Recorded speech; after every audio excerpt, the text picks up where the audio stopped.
Welcome to this special edition of News9 Mediaverse, and you are watching special edition on our Republic Day. Yes, it's 75th Republic Day.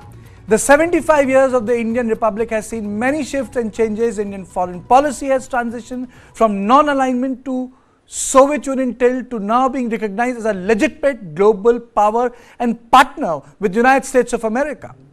Indian defense policy has undergone monumental changes, one suffering through the lack of military enforcement to becoming a nuclear power and now an Atmanirbhar Bharat.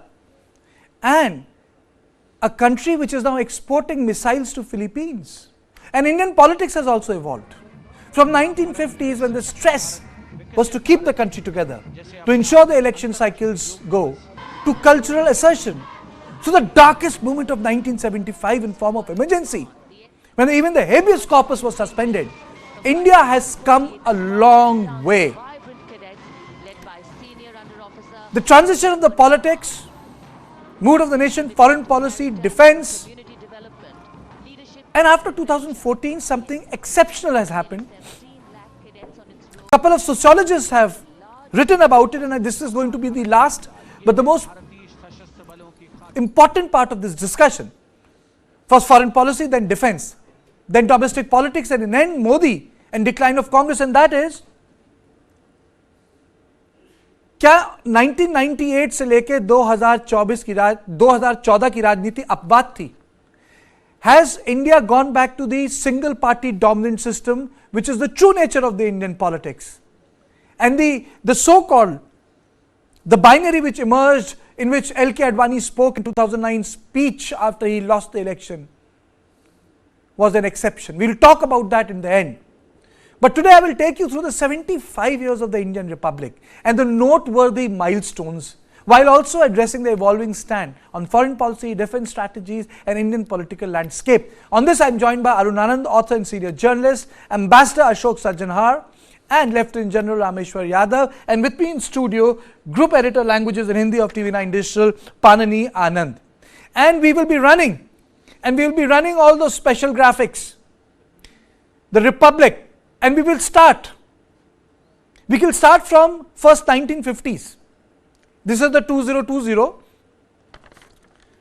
India's foreign policy shift, India as leader of the non-aligned world in 1950s and 60s. These number of them will start coming on the screen and we'll play them. But let me go across to Ambassador Sajjanhar. So what has been the biggest shift in India's foreign policies from 50 till today? Well, thank you very much, Kartikeya. I think, as you have noted yourself, there have been very many ups and downs as far as the last 75 years of our journey are concerned.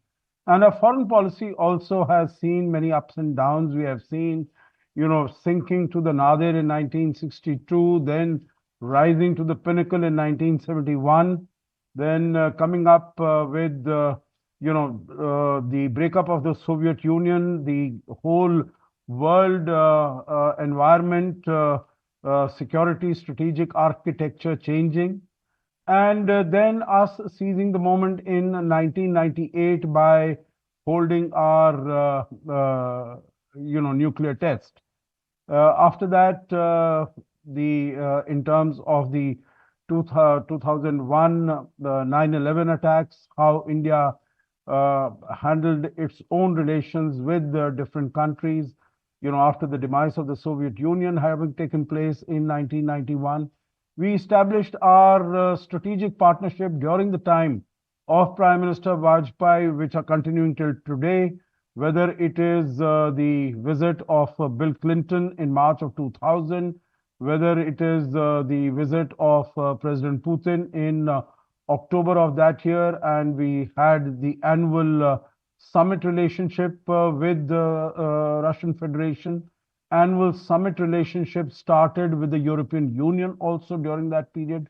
So that was a very momentous 4 or 5 years.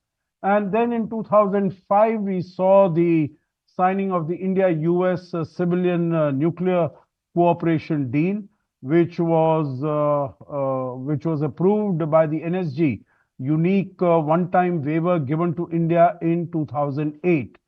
And then coming to the current time of 2014, the period between 2010 to 2014, again, I would say was a decline because, there was lots of challenges within the country. There was what is called the large number of scams. There was a policy paralysis that was going on, both at the domestic level as well as at the international level.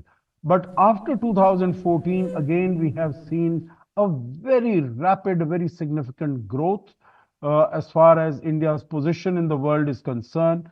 One, of course, has to do with the manner in which our economy has been handled. We were the 10th largest economy in 2014. Today, we are the fifth largest economy. We are about to become the third largest economy in the next few years. India is the fastest growing major economy in the world. India has been touted as the only star performer and a spark of a ray of hope in an otherwise gloomy economic scenario in the world.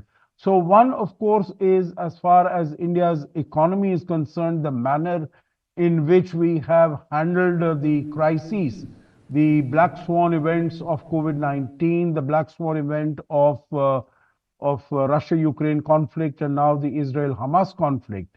And we can come to that as to how India has dealt with it, our vaccine Maitri initiative, and so on and so forth. So the manner in which India has conducted itself and reached out to the countries. So if I was to identify a few words by which I would characterize India's foreign policy today and over the last 8-9 years, one, I would say it is very bold, it is very confident. We are projecting ourselves as a Vishwamitra, that is, we have friends around the world. Okay, Mr. Sajjan, sorry, I'll have to stop you. Other panelists are waiting. Panini, if we have to compare two big icons of diplomacy, who will be those two icons of diplomacy? कौन है वो दो लोग? नहीं, the diplomacy in India starts with the Nehruvian era, and the diplomacy in the Nehru's time, we can't undermine it, no matter what the situations are now in the country. I'm not undermining the today's regime and their efforts and diplomacy, but at the same time, the diplomacy efforts, the non-aligned movement, and to take the word on board, it actually started in the Nehruvian time, and the extension comes in last 10 years.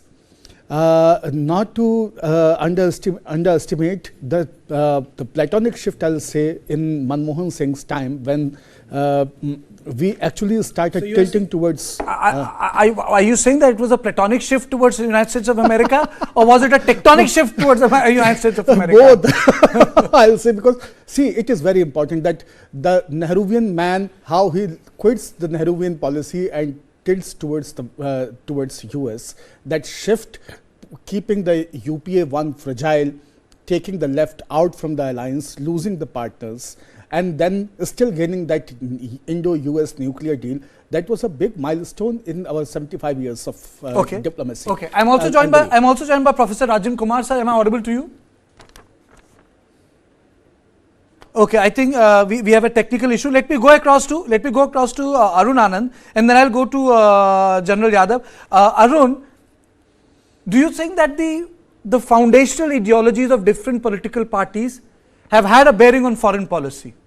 I have a question, because if you look at the writing even of Savarkar, sorry, people can say ultimately everything goes back to him. He has written about the commonality of the Indian civilization with Israel. So it's just an example I'm trying to give you. So the logic is, do you think that the foundational ideologies of the political party had a bearing on our foreign policy, Arun? Yes, I do think that's a very apt observation, because if you look at the current regime's foreign policy, so they have all what you call in the popular parlance, muscular nationalism, and which is very closely linked to having a very strong and very assertive. I'm not saying aggressive. That's a very finer nuance. A very strong and very assertive, foreign policy. A very strong and very assertive role which they want to play in the global affairs. you also have to take into account the fact that in fact, apart from BJP, none of the political parties at present, all of them have lost their ideological moorings. It is only BJP which has kept its ideological moorings intact, and that is getting reflected right since the Jansang days. The stand of Jansang was very clear. It was basically based, if you look at the writings of Datta Panthengi, one of the ideological stalwarts of Sangh Parivar. So he always talked about third way. He said neither capitalism nor socialism can provide solution. He wrote in 1960s. And the current government's policies are also reflecting, as far as the foreign policy is concerned, it is also reflecting exactly basically the third way of Datta Panthengi. Let me go. So what Arun is saying actually, and what Dattupan Tengri is saying, the reality of the world in 21st century is where the amalgamation, the fine cocktail of socialism and capitalism will help you survive and sustain in a mass base and in a population like India, in a diverse population like India. The second thing which is very important, and I'm just trying to respond to what you asked, Arun. The players of the world don't remain in their power and capacities same forever. The equations change. The new nations emerge as more important or powerful nation. The powerfuls become weaker or vulnerable. So it's obvious and it's good to keep evolving the foreign policy in accordance to the world environment. Okay. Modi has opted that, and that has benefited the India at large. Okay. I'm also joined by General Rameshwar Yadav. Sir, when India was born, the focus was on the western border. That was an undefined border. Then we had a war in 62, and that was named as LAC. Now we are trying to fence the Myanmar border.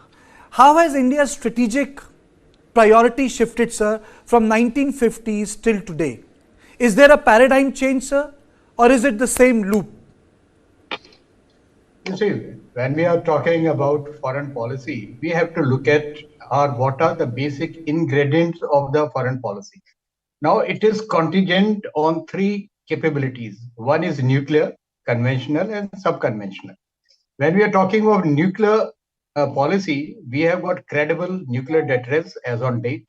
We have credible delivery means. We have missiles which have got ICBM capability up to 5,000 kilometer range, and we have capability to launch from land, air, and sea. So therefore, we have a very strong nuclear deterrence. Coming to conventional forces, as on date, the way it has emerged from the earlier time, and as on date, there are three aspects that we have to look at it. Number one is the technological empowerment of all the three forces and all the supporting elements that we have and all the institutions that we have. Second, what we are looking at is the theaterization of the forces, so that better operational synergy between all the elements of national security. And the third and last one is the infrastructure push for the ease of logistics and mobilization of the forces in the shortest possible time to the areas where we have inimical disturbances. So if we look at all these, we have taken a very long leap. And to support this entire thing, our basic fault line, which we have been suffering all this time, till the time the new government has come in, is our defense industrial base. And for that, they have carried out a paradigm shift in this entire policy, wherein they have brought in the private sector into the defense domain. If you look at across the world, the defense industry is in the hands of private sector, which was missing in our system. So now we have private industry coming in a very big way. There are joint ventures. There are a lot of financial. But Mr. Yadav, that's the broad picture. That's a broad picture. Can I say that the biggest strategic shift in terms of defense is that our enemy number one has from Pakistan, it has become China? No, China was always the priority enemy because we are looking at capability and the forces. Pakistan, yes, initially we had more skirmishes because we had a number of wars with them, starting with 1948, then 65, 71, Kargil War, and thereafter from 1990, they have taken onto the short route of a militancy. So to that extent, our attention was certainly more diverted towards that. But in our complete structural formation, China was always there at back of mind because that is a bigger country that can create problems for us, and we have been preparing for it. But what has shifted from the new government? There is a massive infrastructure push, and you see the 3 years back that China came into the Eastern Ladakh thinking that India will buckle, the Indian polity will submit to them, wherein we mobilized and the matching forces are there. We are very, very stable. And China certainly cannot do 1962 anymore, and they know it.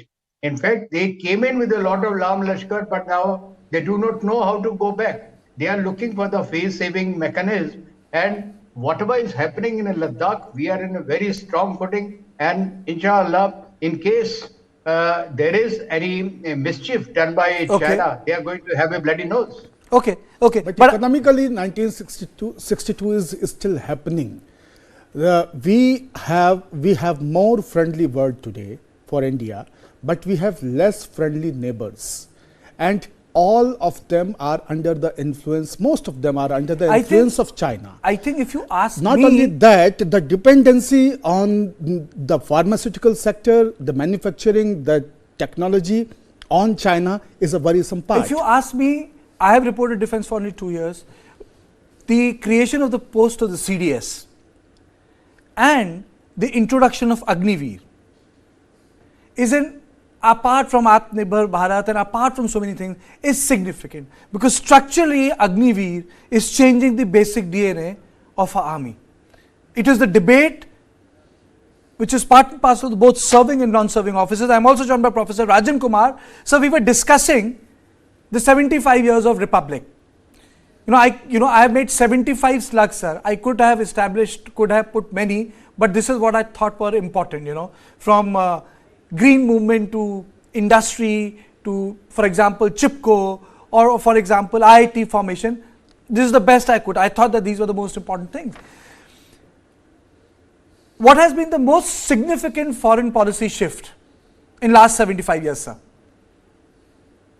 I think, if you ask me to analyze the last 75 years of India's foreign policy, so there are certain, very important moments in India's history, right from, when we joined non-alignment movement of, I'm saying 1960s to India's war with China. That is again an important milestone in India's foreign policy. Then the role that India played in Bangladesh, creation of Bangladesh, and that 1970 war with Pakistan, that's an important achievement. 1991, a structural shift that took place in India's foreign policy in terms of globalization, privatization, and liberalization. And then we started connecting in a world which was hegemonic. America was the only hegemon at that point of time. So that was an important development. And then the earlier testing, and the second testing which took place during Atal Bihari Vajpayee's regime. So that was an important achievement. As far as the shift is concerned, one of the important shifts that I see in the last 20 years or so is India coming very close to United States and many of the Western countries. During the Cold War period, that was not the case that but that is an important achievement. And also the way Indian economy started connecting with the Western countries and also with other economies. So that is an important shift that I see in terms of India's foreign policy, which also includes India's trade and economic policy. And in the last few years, if I tell you, the way we started connecting with the diaspora. So that is an important change that I see. The way we supported many of the countries during the COVID and vaccine diplomacy, etc., and the strong leadership that you see at the moment, a very reignited, foreign policy that we see under the present regime. So these are the major breakthroughs, major shifts in India's foreign policy. And the way India is being seen today, that is very important because India is the largest, the biggest country in terms of population. Professor Kumar, there is one more thing. When Jawaharlal Nehru was sent by Gandhiji in 1930s, he marshaled a lot of Indian diaspora in Europe. I would say that the way Modi has marshaled Indian diaspora and wedded it to Indian foreign policy is an amazing thing. You know, it is one thing to organize one Wembley event. It is one thing to organize one event in Manhattan. But it is a different thing to organize so many events across the globe where you have thousands of people, Indians who organize themselves.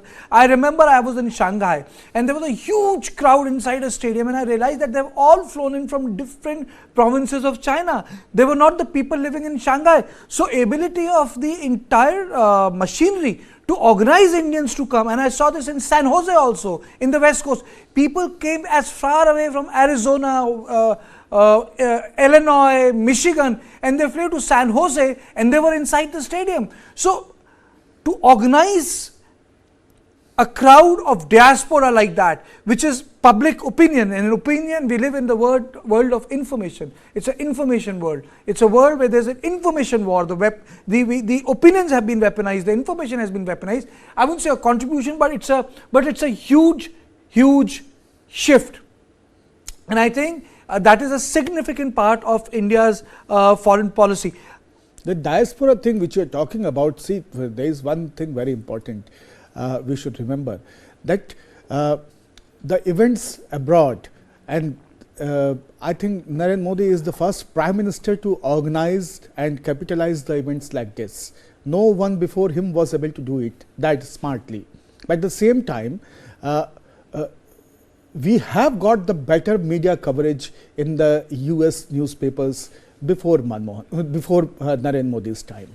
That front page headlines and then actually impact. So there is event happening, but what we are achieving, there is difference. We are able to sell the events very well. Yes. We are not able to capitalize much on it because these events are not only targeting the foreign relation diplomacy, they are more inclined towards the perception and the campaign within the country or the people outside India who are Indians. You know, Panini, you are right. You know, I have seen that, you know, the event has got a good publicity there, but, you know, the local newspapers don't do it. But it is also because of the bias. If you look at the coverage of Ayodhya from New York Times to Los Angeles Times to WAPO to Economist, I would say it's rank biased.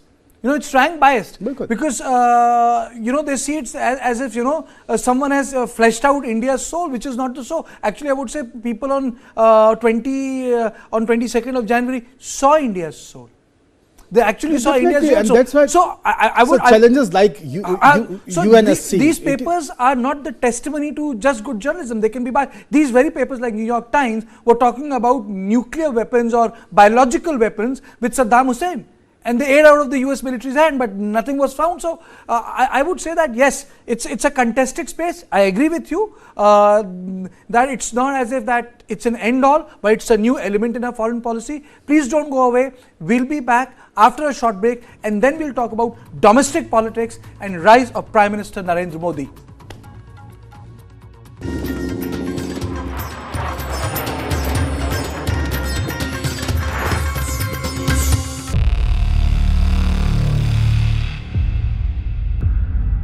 वर्ष 2070 तक Bharat net zero का लक्ष्य हासिल करेगा. There is certainly a wall of capital coming into the clean tech, climate tech space, not just in India but across the world.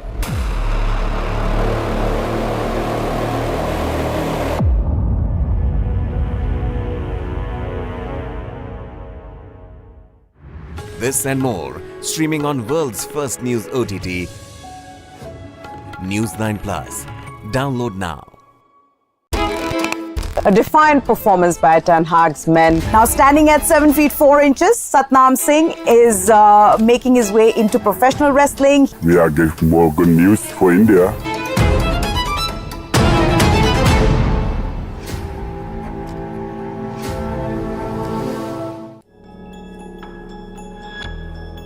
Since the last 2 years, Khalistani terror groups are threatening Indian diplomats in Canada, US, UK and Australia.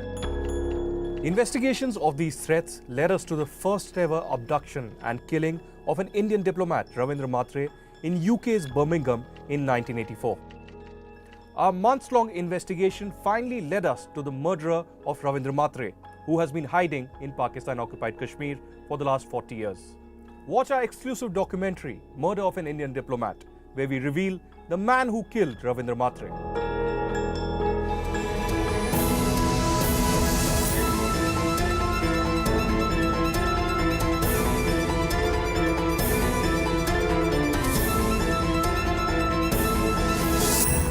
searching, start streaming.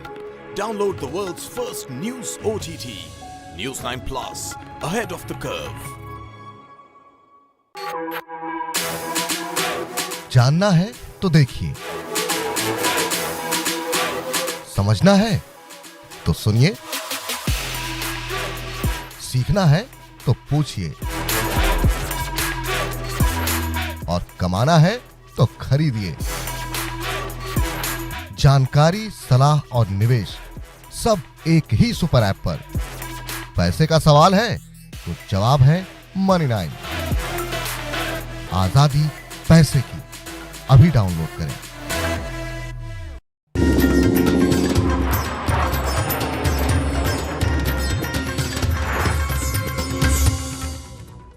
Welcome back to our special show, India Republic at 75. And in this part of the show, I'm going to talk about how has our domestic politics evolved over a period of time. A lot of things have happened. We have the Nehruvian dominance, then we had Indira Gandhi, then we had Jai Prakash Narayan, then we had Sanyukt Sarkars of in 1967, Ram Manohar Lohia inspired by them. We had Janata Party experiment, and then we had this duality, and now we have, I would use the word hegemony, but complete dominance. So my basic question, Arun, is, was the politics of 1996 till 2014 an exception? And India does revolve around a single party dominance? Because if you look at 1952, 1957, 1962, you did not have leader of opposition. 67, Swatantra Party got seats, you had leader of opposition. 71, you had no leader of opposition. 77, you had leader of opposition in the Congress Party. 1980, you had no leader of opposition. 1984, you had no leader of opposition. But you have leader of opposition from 1990 till 2014. With the rise of Bharatiya Janata Party, again, you have no leader of opposition.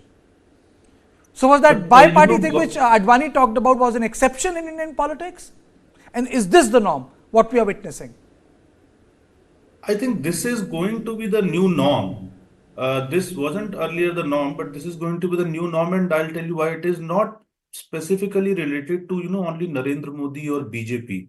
It's more about, see, Narendra Modi and BJP, they are, and the rise of Prime Minister Narendra Modi and the rise of BJP, the rapid rise of, as some people say, why this has happened? But has to look into the core. See, this has happened because there is a quest for selfhood of this country, and that selfhood, what we call in Hindi Swa, what Mohan Bhagwat also said on 22nd of January, the Sarsang Chalak of RSS, a quest for selfhood, which this selfhood, and that selfhood, which is basically entrenched, or whose core values are Bharatiya core values, Bharatiya civilizational core values, which are not Western values.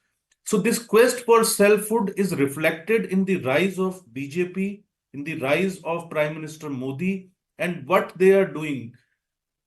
They are taking forward this quest for selfhood, and that's why they are getting this huge support. When the other parties will also start, will join this journey of this quest for selfhood, they will also start getting the support of the people. But for that, you have to have an ideological commitment. You can't be transactional. You can't basically use your Janeus and seem visiting the temples when the election time comes. And then, you talk about, you generally take basically a very anti-Hindu stand by not going to the consecration ceremony of Lord Ram at Ayodhya. So people are tired of, the transactional politics as far as the ideological commitments are concerned. They are rejecting the transactional politics. As many people say, that Congress has all had done a lot for building Ram Temple. In 86, they had got the doors opened at Ayodhya, but they were transactional. One has to understand. Hindus understand now that Congress is transactional about Hindu sentiments. And when I say about Hindu sentiments, see, they are closely linked to this quest for selfhood. And I'm talking about Hindu in context of dharma, not in context of religion or a particular way of worship. So I think overall, the scenario which has changed, the significant shift over the last 20 years has been that this quest for selfhood is getting manifested now through rise of BJP and Narendra Modi. Let me go across to जो अरुण कह रहे हैं, एक चीज मैं उस पर जोड़ना चाहता हूं कि गुलामी से निकली हुई आबादी एक देश मांगती है कि हमारा एक देश है, हमारी एक पहचान बने, देश के स्तर पे निर्माण हो। भूख और जो बेघर आबादी है वो सोशल जस्टिस और अपना स्पेस, अपना रिप्रेजेंटेशन, अपनी रोटी, अपना कपड़ा, अपना मकान ये मांगती है। लेकिन इन सब की परिपूर्ति होने के बाद में nation building was happening post independence, then social welfare was happening, social justice politics was happening there.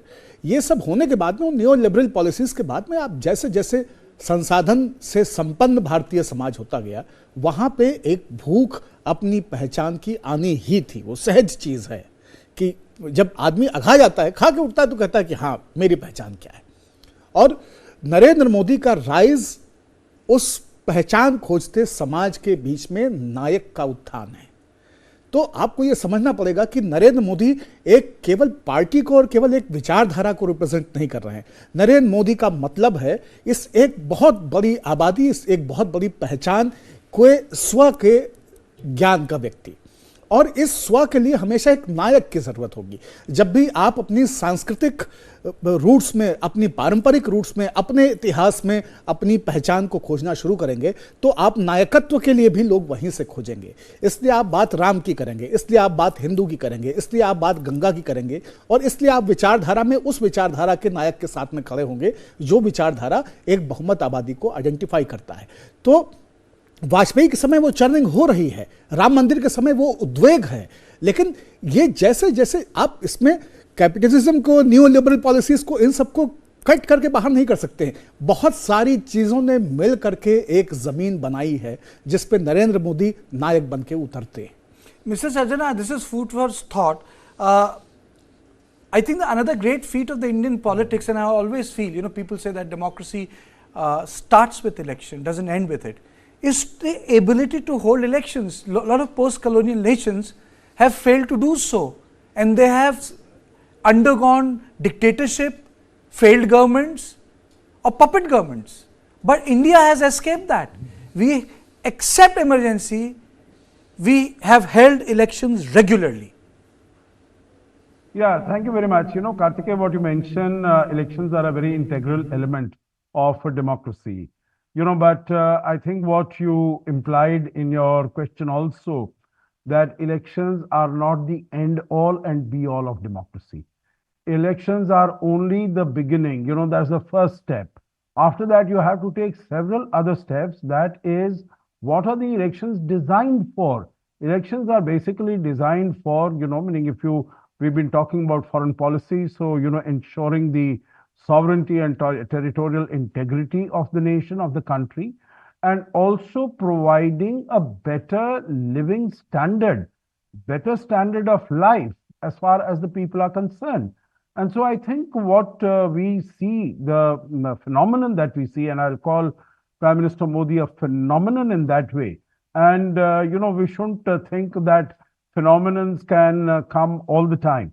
But, this phenomenon, what he's been able to achieve is he's been able to tap into the civilizational, the yearning for reaching out to our civilizational heritage, our cultural heritage. But in addition to that, also providing them with all that is needed to improve their living standards.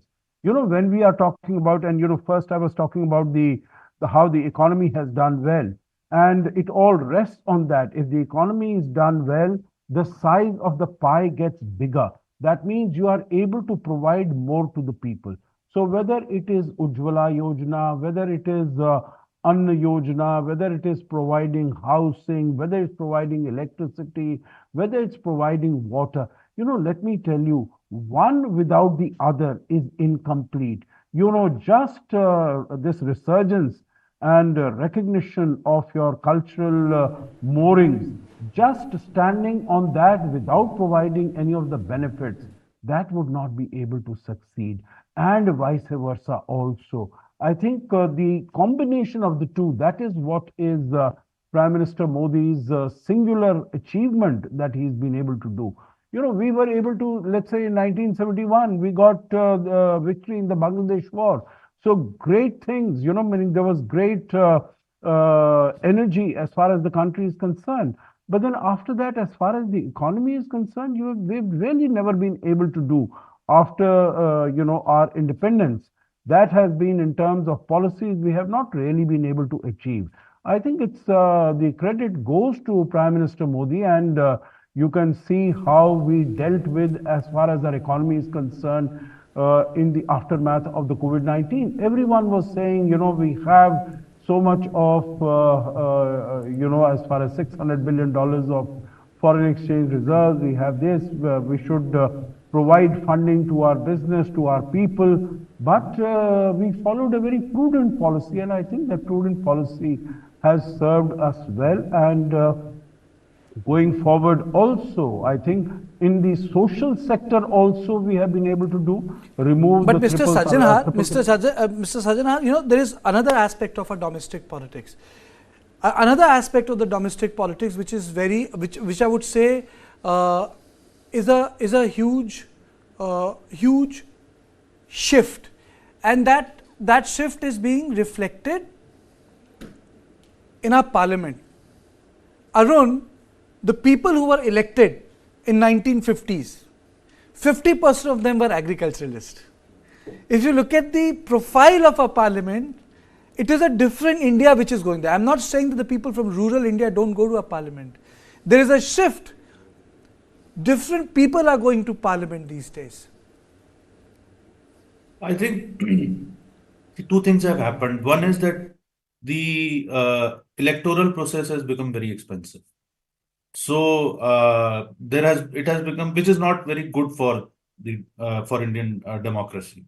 Second thing which has happened over the last, and especially if you look at, I think the way if we look forward now, the increasing role of the women participation, and especially after Prime Minister Narendra Modi has brought this, his government has brought this bill of providing 33% reservation in Parliament and legislative assemblies. I think that's a significant paradigm shift, and that will help to make Indian politics much more cleaner. Another thing which I think is a great challenge, increasing challenge for Indian democracy is, and which is a significant difference between 1950s, 60s, up to you can say around 1967 and now, and that's basically the reduction in internal democracy of most of the parties. So the high command culture, I think that also needs to be, it's one thing to have a strong leader, and it's another thing to have a high command culture. I think that's again a very finer, difference. Congress and the rest of the opposition, they are suffering basically because of, the high command culture. Whereas BJP, it still has, a largely basically, it's a cadre-based party. Another significant shift between the 1950s and what we are witnessing today is that the ideological framework of the non-BJP parties, all the parties other than BJP, the left still has that framework. But Congress and many other parties, especially socialists and loyites, and they have lost their ideological framework. Their parties have become JB parties of the family fiefdoms. They have become even a party like BSP, which was started on such a strong ideological framework. So it has become now a dynasticism.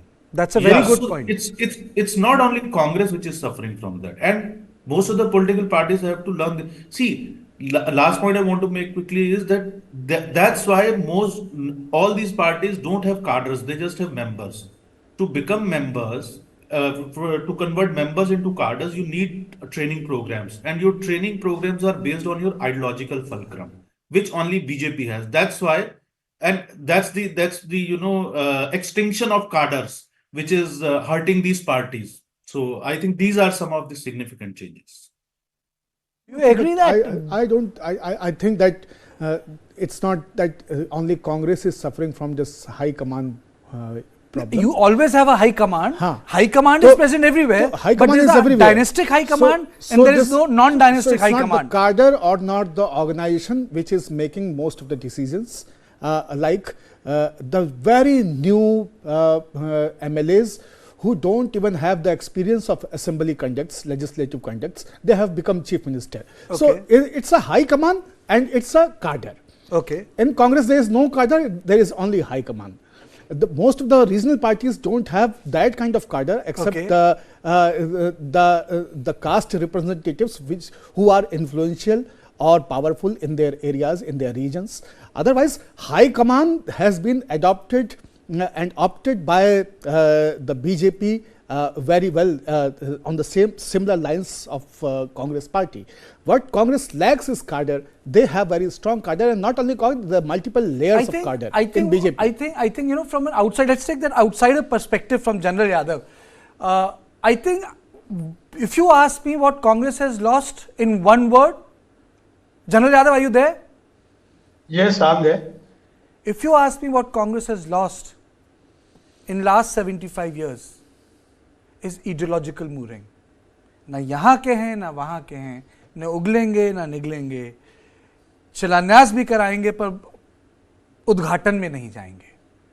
तो if you ask me, they have lost the ideological mooring, because if you look at our politics, पहले आता है विचार, फिर होता है संगठन, उसके ऊपर बनती है सत्ता.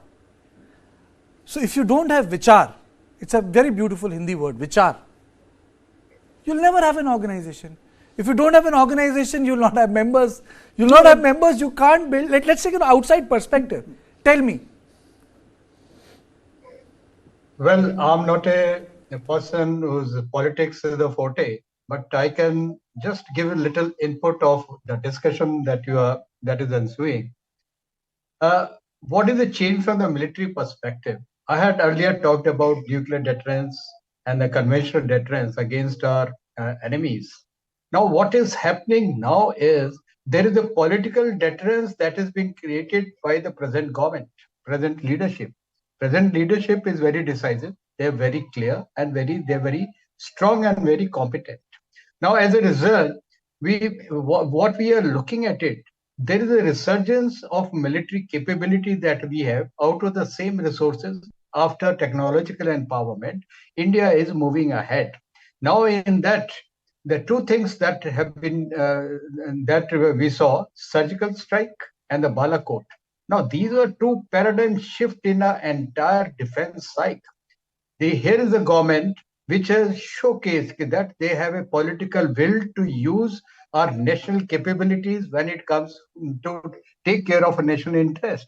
So this is what I would like to comment on the present day politics. Earlier, yes, India was very much strong. India military force was evolving. Everything was fine. But there is a certain shift. There is a decision and there is clear-cut emphasis on capability enhancement. Theaterization is taking place. Infrastructure is coming up. And you see the third aircraft carrier in our IOR domain coming up. I'm not disputing that. I'm not disputing that. Certain things are important, incremental. Certain things are, I would say, there are continuities in history, sir. As a student of sociology, there are discontinuities in history. And the Indian Republic has seen both continuity and discontinuity. The continuity is of tradition. It's a religious country. Ganga का अस्तित्व था, गंगा का अस्तित्व है, गंगा का अस्तित्व रहेगा. It's a continuity. It's a civilizational thing. The discontinuity is that from celebrating le cite, the French nationalism, we are celebrating cultural nationalism. It's a discontinuity, and it has occupied the mainstream. I'll go back to Professor Rajan Kumar sir. Are you there? I'm closing in the discussion. Yes, sir, I'm here. I'm here. Because we were talking about the domestic politics. Do you think that another important thing has happened which was not there? You see, earlier foreign policy component was not linked with the domestic politics. With information age, the foreign policy is also being harnessed in domestic politics. It has become stronger. It has become more felt. Like people can say, yeah, har aadmi ko hak kyun karte hain? But you have to see it from the perspective of those who vote for him. It is a sense of power. It's posturing is a way because of relating yourself, and the person is not you but the country. Tell me. Yeah, I think, any foreign policy, you take it the historical period of earlier years, I'm saying post-independence, or even today's foreign policy, or any foreign policy for any country, they basically respond to two issues. One is the domestic requirement, whether this is economic requirement or the energy requirement or cultural requirement. That's the domestic requirement. And the second is the external environment, that how your neighbors are behaving with you, or how the superpowers are behaving with you, how the global environment, the global geopolitics is shaping up. So your foreign policy, in a sense, is a response to these two requirements. So India responded during the Cold War period according to, based on national interest. And at the moment, India is responding according to what it requires at the moment. The global footprints of India have definitely expanded. Mr. Kumar, my question was, people are consuming foreign policy. ये सबसे महत्वपूर्ण बात है. If you look at the Indian TV setups, if you look at the YouTube setups, people are consuming foreign affairs news, isn't it, Panini? अगर हम अपने setup पे जब चलाते हैं, क्या इतना ही होता था foreign affairs का component 30 years ago? It used to be the back page of Times of India. Now it is the first front page of Times of India. Because we are able to create the event out of it. For the first time, the previous prime ministers were not creating the event out of it. So if this is happening today, there is reason. और हम ये दिखा रहे हैं, हमारा पूरा का पूरा जो फोकस भी है वो यही है कि हम राम राष्ट्र और विश्व की बात करेंगे. तो we are able to sell it. But at the same time what professor was saying that हमें ये देखना पड़ेगा कि हमारी पड़ोसी के साथ हमारा कैसा हुआ है, हमारे नए साथी कौन बने हैं, हमारे पुराने साथियों के साथ हम कहाँ पे हैं. तो in foreign policy and diplomacy, end of the day the most important part is what you achieve, not what you propagate. If propagation is, if it is worth, if we achieve something, if the foreign policy propagation is helping you in electoral politics, good. But what we are gaining outside India is equally important. And when we talk about diplomacy. And on one note, I'm going to close my bulletin. I wish I had more time because, Arun is also here. Panini is also with me. India is today caught between right and left. There is something called radical centrism. That may be another debate. Radical centrism which is missing. What India is witnessing is decline of the Congress party. Swatantra party was born. It was right to the center party, closer to the Bombay group. But people forget that Swatantra party made the mistake. It disappeared when Babuddu Dandobate and George Fernandez forced the slogan, Indra Hatao. She turned it around, said, wo kehte Indra Hatao, main kehti hu Garibi Hatao. Congress is in the same juncture. The biggest national party, oldest party, not the biggest right now, but the oldest national party is on the verge of being irrelevant. And domestically, it really worries me because there is no hegemony, a counter hegemony. When Swatantra party disappeared, then Janasangh, other Janta faction, BKS, BJS, so many other parties had to come together. It's not about right or wrong, it's about having a middle fulcrum in Indian democracy. And I think that is where the challenge is, and that is how you wanted to say something. मैं इसमें एक ही चीज जोड़ना चाहता हूं कि नरेंद्र मोदी के उदय से एक चीज समझने की जरूरत है, और उसको आप देखिए कि राजनीति में जो आगे देखता है वो सरवाइव करता है, जो अपने पुराने कुर्ते से निकल नहीं पाता है उसके पास से फिर धीरे धीरे बदबू आने लगती है. बहुत सारी राजनीतिक पार्टियां अपने पुराने कुर्तों से, चाहे वो लेफ्ट हो, कांग्रेस हो, बहुत सारे लोग. Arun, are you there? वो उससे निकल नहीं पा रहे हैं. जबकि नरेंद्र मोदी की पॉलिटिक्स, या मैं आपको बताता हूं कि नागपुर में इस पे भी चिंता हो रही है. दिल्ली में 3 मूर्ति की लाइब्रेरी में बैठ के लोग इस पे भी काम कर रहे हैं कि 2050 की राजनीति विश्व की कैसी होगी और हम उसमें कैसे सस्टेन करेंगे. कांग्रेस ऐसा कर रही है क्या? समाजवादी पार्टी ऐसा कर रही है क्या? Oh, that is another story. I really don't want to get into it because we thought there will be in India. I am missing the dots, but I think अब ना उस स्टोरी का text है, ना context है, ना subtext है. This is all of republic at 75 because today is a great day because we saw Nari Shakti, we saw how women are getting integrated in our defense forces. I hope they get more integrated in our civic life, social life, economic life, because men and women are equal partners. Happy Republic Day, and this was a special edition on it. Thank you so much. Thank you all of you for joining me on my show.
20,000 people dead and counting. What's happening in the United States of America is unprecedented. You will have to pay for this.